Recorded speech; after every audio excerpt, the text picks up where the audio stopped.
ఓం నమ శివాయ. మూఢం అంటే ఏమిటో తెలుసుకుందాం. శుభకార్యాలు ఎప్పుడు కూడా గురుబలం, శుక్రబలం ఉంటేనే జరుపుతారు. ఈ మూఢం సమయంలో గురుగ్రహానికి శుక్రగ్రహానికి తక్కువ శక్తి ఉంటుంది. ఈ రెండు గ్రహాలు బలహీనంగా ఉంటే ఏ పని చేసినా కలిసి రాదు. అందుకే దీనిని మూఢం అని అంటారు. మూఢం అనేది రెండు రకాలు, గురుమూఢం, శుక్రమూఢం. ఈ సంవత్సరము జూన్ 10వ తేదీ నుంచి జూలై 8వ తేదీ వరకు గురుమూఢం ఉంటుంది. ఈ సమయంలో జాగ్రత్తగా ఉండాలి. ఎటువంటి శుభకార్యాలు చేయకూడదు. మూఢం సమయంలో చిన్నపిల్లలకు అన్నప్రాసన చేయవచ్చు. భూములు అమ్మడం, భూములు కొనడం వంటివి, విదేశాలకు వెళ్ళడం, కొత్త ఉద్యోగంలో చేరడం వంటివి చేయవచ్చు.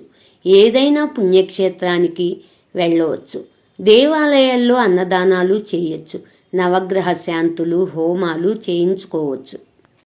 మూఢం సమయంలో ఏం చేయకూడదో తెలుసుకుందాం. పెళ్లి చూపులు నిర్వహించడం వంటివి, పెళ్ళిళ్ళు కూడా ఈ సమయంలో జరపకూడదు. పసిపిల్లలకు పుట్టు వెంట్రుకలు తీయించకూడదు. కొత్త వ్యాపారాలని మొదలు పెట్టకూడదు. కొత్త వాహనాలు కొనుగోలు చేయరాదు. శంకుస్థాపన చేయడం వంటివి, సొంత ఇంటికి వెళ్ళిపోవడం లాంటివి కూడా చేయకూడదు.